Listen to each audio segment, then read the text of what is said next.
Alors, aujourd'hui, je vais effectivement vous parler des 3 clés pour rebondir après un burn-out. Donc c'est un peu mon parcours professionnel, à moi que je me suis inspirée de ce parcours pour créer ce projet.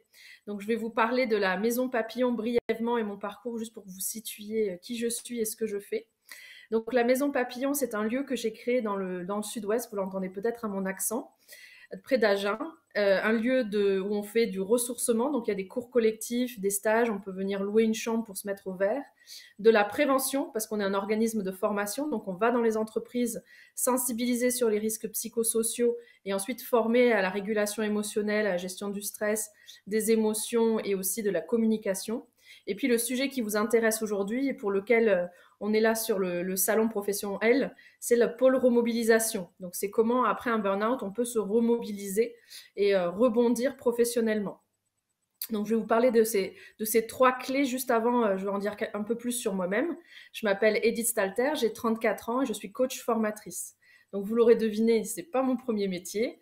J'étais avocat d'affaires et j'ai travaillé 8 ans dans des grands groupes industriels où, en fait, j'adorais mon métier, mais j'étais complètement accro à l'adrénaline au point où, lorsque mon boulot n'avait plus de sens pour moi, je me suis effondrée en 2019. Et quand j'ai fait mon école de coaching, je me suis dit, mais je peux pas garder tout ça pour moi, je dois transmettre parce qu'il y a tellement de personnes à qui on n'a pas appris toutes ces choses-là. Et c'est comme ça, en fait, que j'ai créé la Maison Papillon.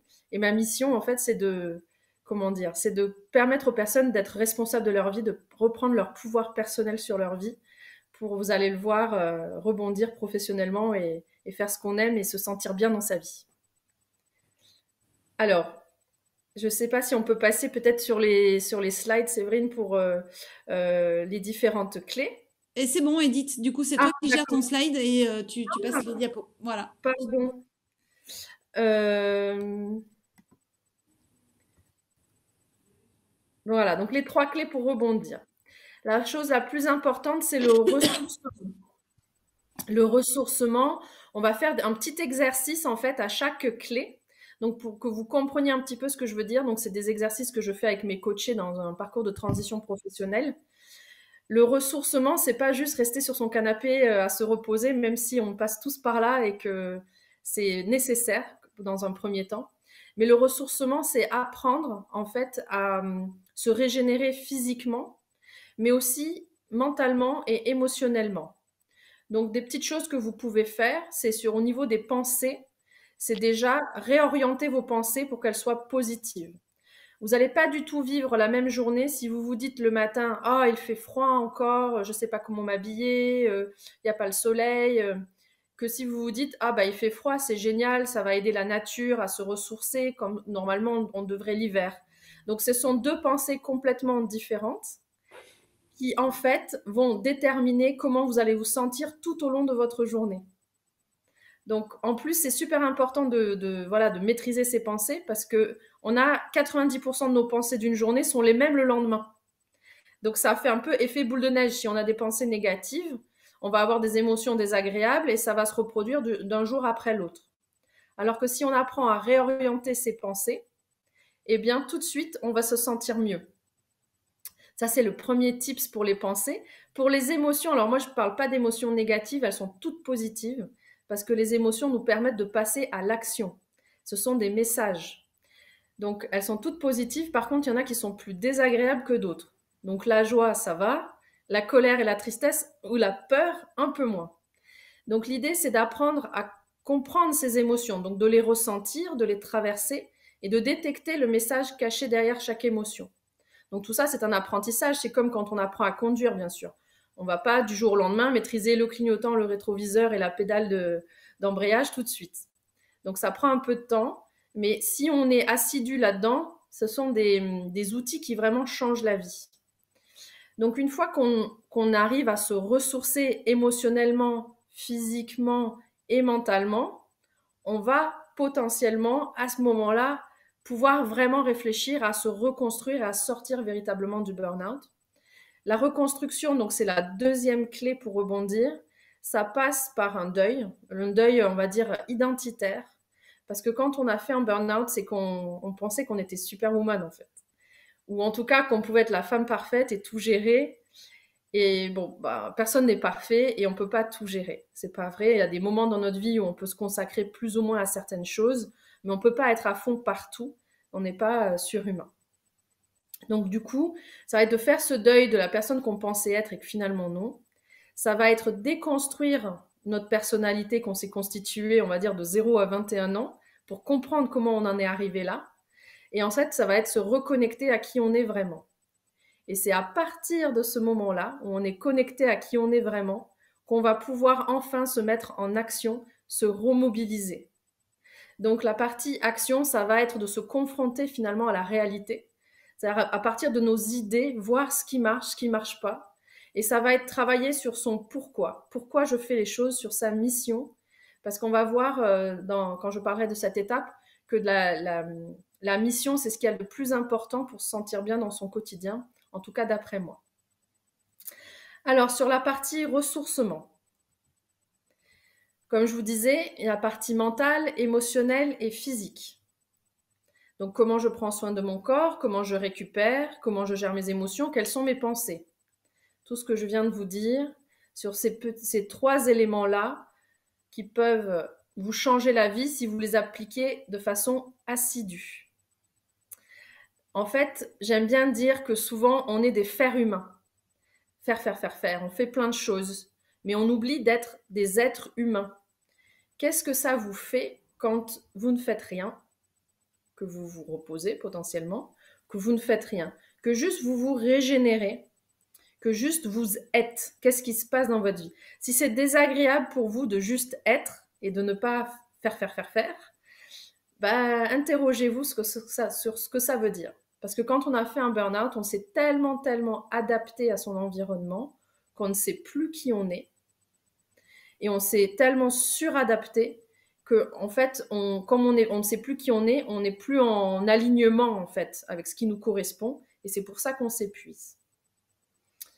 Alors, petit exercice, je vais vous laisser quelques instants pour le faire. L'idée, ça va être de prendre une feuille blanche, ou comme vous voulez, de la diviser en deux. Et d'un côté, vous allez écrire tout ce que vous prend de l'énergie dans une journée. Donc, je ne sais pas, des trucs administratifs, voilà. Soyez honnête. C'est pas toujours facile, par exemple, pour les enfants, mais soyez honnête. Et ensuite, de l'autre côté de la feuille, vous allez marquer tout ce qui vous donne de l'énergie.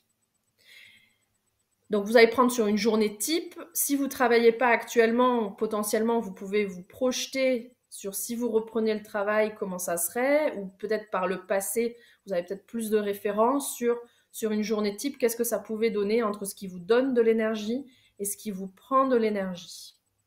Donc, je vous laisse une minute ou deux pour faire cet exercice et on va débriefer un petit peu après.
Allez, on va reprendre la fiche. Donc déjà, je vais vous inviter à observer si c'est équilibré entre les choses qui vous prennent de l'énergie et les choses qui vous donnent de l'énergie. Est-ce qu'il y a plein de choses qui vous donnent de l'énergie dans une journée type et puis pas beaucoup? qui vous en prennent, ou est-ce que c'est l'inverse? Parce que ça peut déjà être une première piste concernant l'épuisement. En effet, on a un réservoir d'énergie et il se remplit et se vide au fur et à mesure des activités qu'on va faire. Si on est tout le temps en train d'être notre fer humain, mais de faire des choses qui ne nous plaisent pas, qui ne nous nourrissent pas, juste par obligation, parce qu'il faut, je pense au ménage, à l'administratif, parfois à son travail, malheureusement. Alors évidemment, le réservoir va se vider. Et on va peut-être avoir le réflexe de ne rien faire d'autre. C'est-à-dire que quand on rentre chez soi de sa journée de travail, qu'on est très fatigué, parce qu'on a fait que des choses qui nous prenaient de l'énergie, on va se replier peut-être sur soi pour essayer de se dire je vais me reposer, je vais récupérer. Et on va peut-être même faire ça le week-end, s'isoler. Sauf que peut-être que ce qui nous fait du bien, bah, c'est de voir nos amis, ou c'est d'aller faire une activité physique ou sportive, ou bien d'aller dans la nature, peu importe. Mais peut-être que c'est des choses qui nous donnent de l'énergie. Et comme on ne les fait pas, bah, le réservoir ne se remplit pas réellement. Donc parfois, ce qu'on pense être du repos, c'est pas vraiment ce qui va nous donner de l'énergie. Ça vous est peut-être déjà arrivé où vous aviez pas tellement envie d'aller à une soirée avec des amis, puis finalement vous y allez, vous vous forcez un peu, ou ça peut être pareil pour la salle de sport, on se force un peu, et puis une fois qu'on l'a fait, on se sent super bien. Bah, parce que vous avez rempli votre réservoir d'énergie de choses qui vous font vraiment du bien. Donc ça, c'est important de chaque jour avoir des choses pour remplir son réservoir.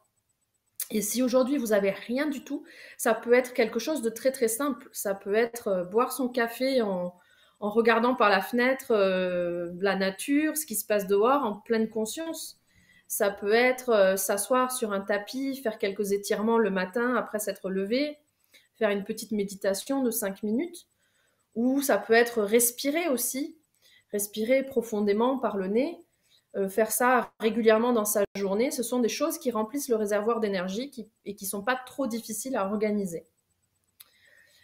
Après, dans la colonne des choses qui nous prennent de l'énergie, on peut peut-être en éliminer certains, en déléguant, pourquoi pas, en laissant tomber. Voilà, on prend une femme de ménage pour le ménage. Certains trucs, on se dit que finalement, c'est pas grave si c'est pas super bien rangé. Ou, enfin, je prends ces tâches-là comme exemple, mais ça peut être au travail exactement de la même façon, ou dans sa famille, dans son foyer, la manière dont on s'organise. Et puis, bon, il y a des personnes, par exemple, qui nous prennent de l'énergie, on ne peut pas les éliminer. Ou alors, enfin, surtout dans notre famille proche, voilà, c'est notre conjoint, nos enfants, nos parents, on peut déjà prendre un peu nos distances, mais quand c'est notre famille très proche, on ne va pas pouvoir les éliminer. Par contre, on va peut-être pouvoir changer la relation avec eux, en faire des partenaires de vie, au sens, voilà, on va négocier et conclure un deal avec eux. Et puis, ça peut être tout simplement, avec les enfants, instaurer des règles, se positionner pour justement que leur fonctionnement change, en fait, que la communication change, que la répartition des tâches change.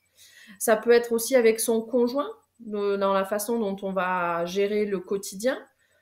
Si on a au travail une collègue avec qui on est obligé de travailler, qui nous prend toute notre énergie, bah, ça va peut-être être de lui mettre des limites, de lui dire écoute, je comprends que tu vas pas bien en ce moment, mais là moi j'ai pas d'énergie et je peux pas parler de choses négatives comme ça toute la journée. Donc viens, si ça te dit, on parle d'un truc positif. Et puis si elle écoute pas, elle entend pas, bah, c'est peut-être de lui dire bah non, finalement je vais pas venir boire un café avec toi. C'est-à-dire de prendre un peu ses distances. Voilà.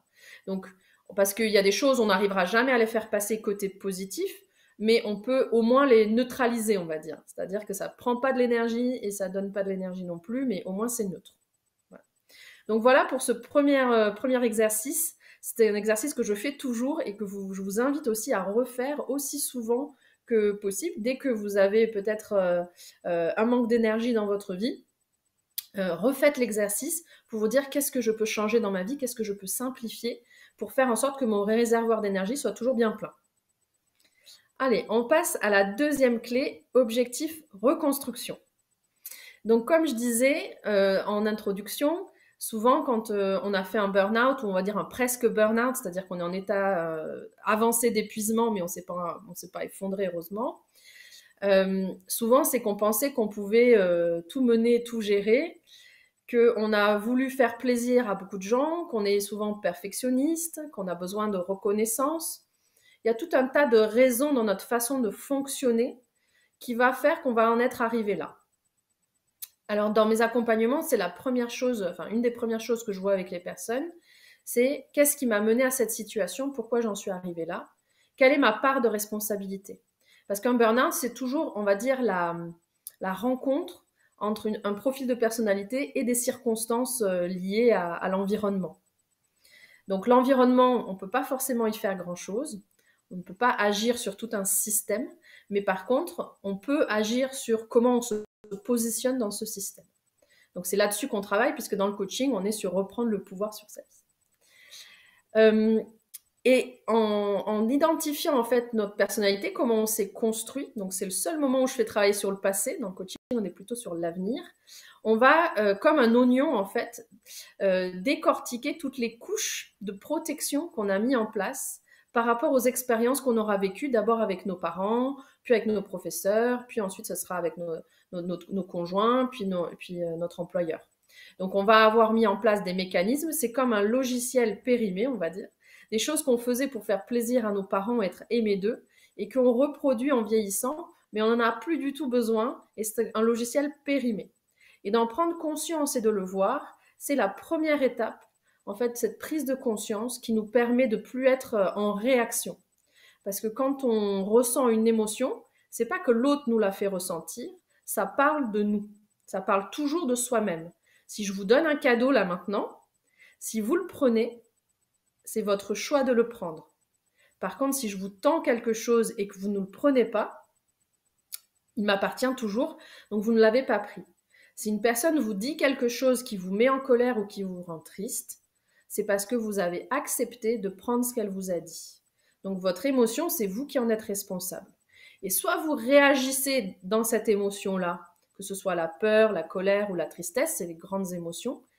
Et dans ce cas-là, vous êtes un petit peu esclave de votre émotion et vous êtes en réaction.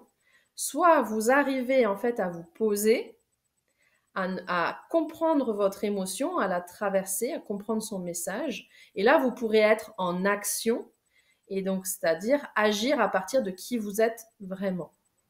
Donc là, on va faire un petit exercice qui a un peu un chamboule-tout. C'est pareil, ça, on peut le faire à vie. C'est un exercice qu'on peut faire même tous les jours, c'est-à-dire que moi, j'ai des cahiers entiers remplis de ce qu'on appelle des schémas inconscients. C'est-à-dire que tout ce qui me fait réagir chez les autres me parle de moi. Ça, c'est le principe. Tout ce qui vous fait réagir vous parle de vous. OK ? C'est pas la personne, c'est vous. Je vais vous donner un exemple.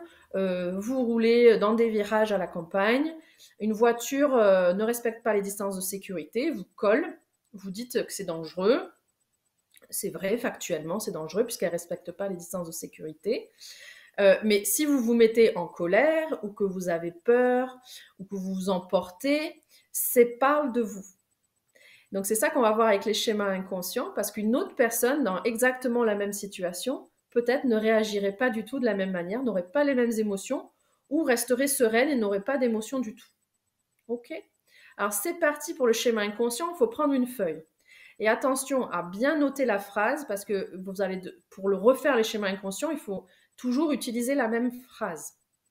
Donc je vais vous demander d'identifier là dans votre tête une situation récente qui vous a fait réagir. Donc tout le monde a une situation qui fait réagir, soit tristesse, soit peur, soit colère. Donc ça, c'est les grandes émotions. Et donc vous allez noter, vous allez rester très très factuel, d'accord ? Pas de jugement parce qu'on a tous des filtres, des biais cognitifs et des filtres qui font qu'on juge un peu tout ce qui se passe. Donc on va essayer de rester le plus factuel possible. Donc je reprends mon exemple. Ça peut être, donc la phrase c'est quand quelque chose. Donc quand telle personne a fait ou a dit quelque chose. Donc vous notez ça. Donc moi, ça va, ma phrase là dans mon exemple, ça va être quand la voiture bleue derrière moi dans les virages ne respecte pas les distances de sécurité. Donc je dis pas roule dangereusement, ça c'est déjà un jugement, d'accord ? Si elle ne respecte pas les distances de sécurité. Alors, quand Maurice a fait quelque chose ou a dit quelque chose, vous y êtes tous, je me sens. Et là, vous allez mettre la suite de vos émotions. Donc, par exemple, moi, je pourrais mettre « je me sens pas respectée »,« je me sens en insécurité »,« je me sens en colère », enfin voilà. Donc, quand Tartampion a fait quelque chose, je me sens, et vous faites une longue liste de comment vous vous sentez. Toutes les émotions que vous pouvez ressentir, tous les sentiments. Voilà, je me sens pas respectée, je me sens envahie. Là, c'est dans mon exemple, hein, mais vous mettez ce qui vous parle. Et la troisième étape, c'est elle devrait, donc la personne devrait plutôt faire ou dire, et là vous mettez la suite. Qu'est-ce que vous aimeriez que la personne fasse à la place? Donc, vous écrivez la suite, donc moi je pourrais dire dans mon exemple, la voiture devrait plutôt respecter les distances de sécurité, rouler doucement, voilà, rester calme, faire attention aux autres. Voilà.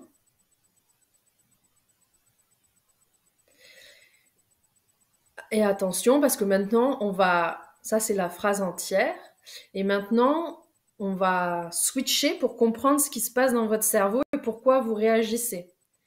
Donc, c'est ce que j'ai dit tout à l'heure. Tout ce qui nous fait réagir nous parle de nous. Donc, ce qui nous fait réagir, c'est soit quelque chose qu'on ne veut, soit quelque chose que la personne a en elle et que nous, on a aussi en nous, mais qu'on ne veut pas voir. C'est ce qu'on appelle l'ombre. Soit c'est quelque chose qu'a la personne et qu'on voudrait avoir. Donc, il y a une espèce d'envie, de jalousie, on va dire. C'est ça qui nous fait réagir, en fait. Ce sont des manques que nous avons ou des choses que nous avons, mais que nous n'assumons pas, que nous ne voulons pas voir, que nous n'aimons pas en nous. Donc, on va retourner la phrase et vous allez le voir. Normalement, si tout s'est bien passé, ça va être assez flagrant. Et vous allez dans la phrase, à la place du nom de la personne, vous allez mettre « je ».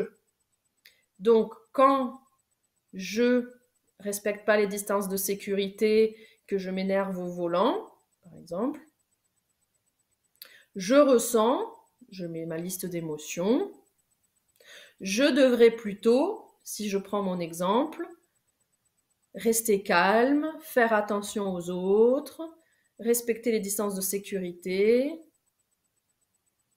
Donc ça veut dire qu'il y a un endroit dans ma vie où je ne suis pas calme, où je ne respecte pas les autres, où je ne fais pas attention des autres. Alors c'est un exemple factice, on est d'accord. Mais tout le monde a des schémas inconscients tout le temps. C'est-à-dire que moi, toujours, je les fais. Dès que quelque chose me fait réagir, je prends une feuille, je fais cet exercice où je fais dans un cahier le soir. Et c'est comme ça qu'on progresse, parce qu'on identifie nos manques, de quoi j'ai besoin. Peut-être que j'ai besoin de respect, je ne me sens pas respectée. Peut-être que j'ai besoin de sécurité, je ne me sens pas en sécurité. C'est ce que je viens de dire dans l'exemple, mais vous pouvez avoir des exemples très différents. Donc ce sont vos besoins qui sont cachés derrière cette phrase. Et à vous de mettre en place un plan d'action pour aller chercher des choses qui vont vous permettre de répondre à ce besoin par vous-même.